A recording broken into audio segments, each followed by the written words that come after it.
नमस्कार दोस्तों। भारत के ऊपर एक बहुत बड़ा खतरा मंडराता हुआ दिखाई दे रहा है, जहां पर एक तरफ चाइना के द्वारा पाकिस्तान को 5th जनरेशन फाइटर जेट दिए जा रहे हैं, दूसरी तरफ यही चाइना पाकिस्तान को nuclear capable ballistic missile submarine दे रहा है। ये ऐसी सबमरीन है जो कि दुनिया के अंदर केवल 6 ही देशों के पास है। अगर पाकिस्तान के पास में इस तरीके का हथियार आ जाता है तो वो भारत के ऊपर एक बहुत बड़ा खतरा बन जाएगा। कैसे बनेगा, इसे मैं शुभेंदु चौहान डिटेल में आप लोगों के साथ में चर्चा करूंगा।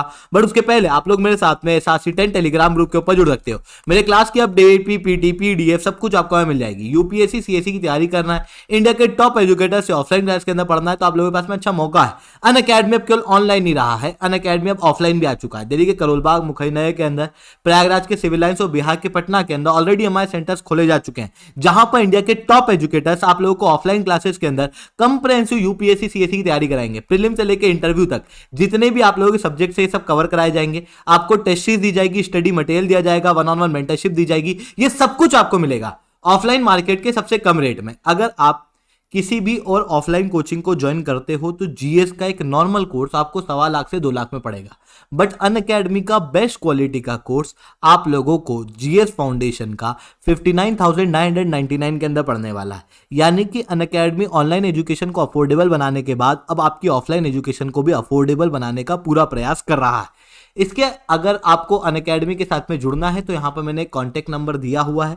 फर्दर डिटेल्स के लिए आप हमारी टीम से कांटेक्ट कर सकते हो। चलिए दोस्तों, आप समझने का प्रयास करते हैं यहाँ पर क्या हुआ। देखो, भारत और पाकिस्तान के बीच में जो सबमरीन युद्ध है वो पहले ही काफी प्रचलन में है, गाजी अटैक वगैरह इन सारी चीजों के बाद।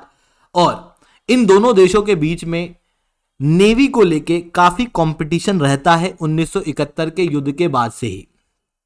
पाकिस्तान इसी बीच में देख रहा है कि इंडिया के पास में न्यूक्लियर कैपेबल सबमरीन्स आ चुकी हैं, और इसी कारण से पाकिस्तान ने चाइना के साथ एक एग्रीमेंट किया है जिसके जरिए पाकिस्तान को चाइना न्यूक्लियर सबमरीन देगा।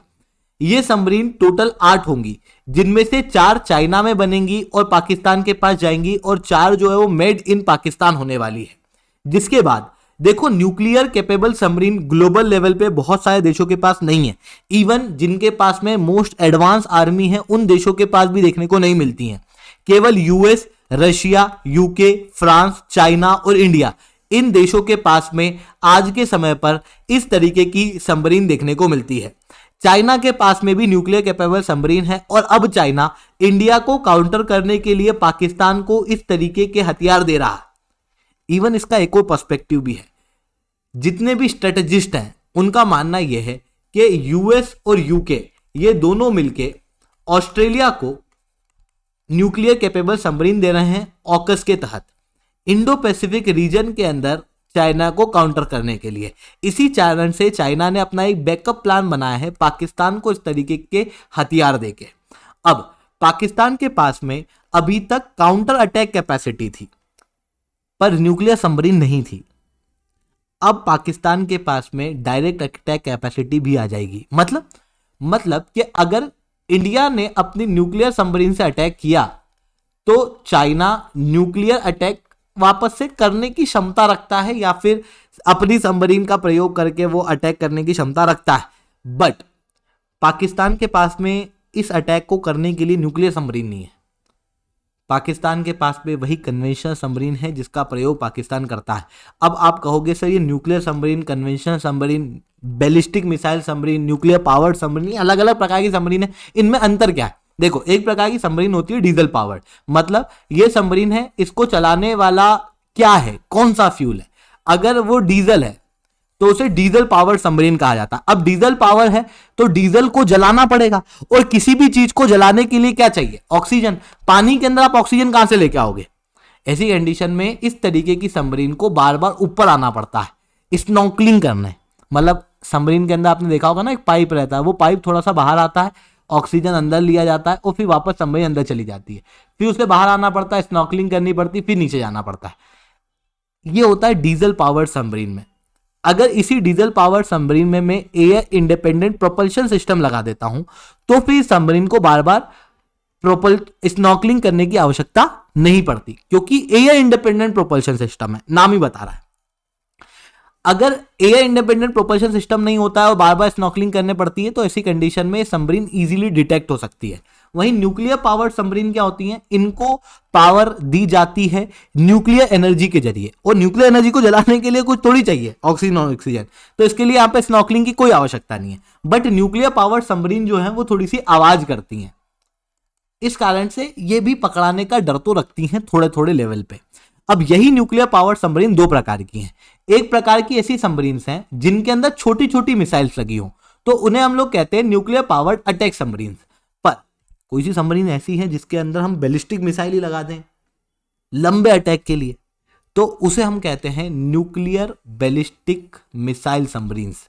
भारत के पास में SSN यानी कि न्यूक्लियर अटैक सबमरीन INS चक्र है, वहीं SSBN यानी कि nuclear ballistic missile submarine Arihant और अरिघात ये दोनों हैं।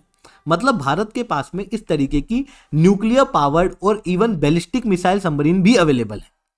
बट इस रीजन को फिर भी डिस्टेबलाइज करने के लिए, पावर डायनामिक्स को चेंज करने के लिए चाइना द्वारा इस तरीके की सबमरीन पाकिस्तान को दी जा रही है, जिसके रिस्पॉन्स में भारत को बहुत ही एग्रेसिवली काम करना पड़ेगा। अब भारत कैसे काम कर सकता है, सबसे पहले देखो इंटरनेशनल लेवल पे इस तरीके की न्यूक्लियर चीजों को एक्सचेंज करना अपने आप में बहुत सेंसिटिव इशू होता है, तो मल्टीलेटरल प्लेटफॉर्म्स जितने भी हैं उनका प्रयोग करके भारत यहां पर प्रेशर बना सकता है चाइना के ऊपर, इवन पाकिस्तान को सैंक्शन वगैरह का डर भी दिखवा सकता है कि अगर इस तरीके की न्यूक्लियर सबमरीन दी तो हम सैंक्शन लगा देंगे। इसके साथ में पहला काम तो हम क्या कर रहे हैं, चाइना को इस सबमरीन को देने से ही रोक रहे हैं। दूसरी तरफ हम लोगों को हमारी खुद की कैपेसिटी बढ़ानी पड़ेगी।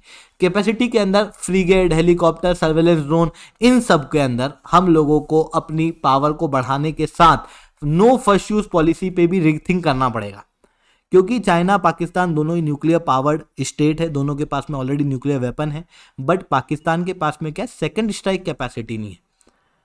अगर हमारे पास में नो फर्स्ट यूज पॉलिसी रही तो ऐसी कंडीशन में वो फर्स्ट अटैक करने की क्षमता हमारे ऊपर रखता है, तो अगर हम नो फर्स्ट यूज पॉलिसी के ऊपर रीथिंक करें तो शायद पाकिस्तान के ऊपर डिटरेंस और ज़्यादा बढ़ेगा।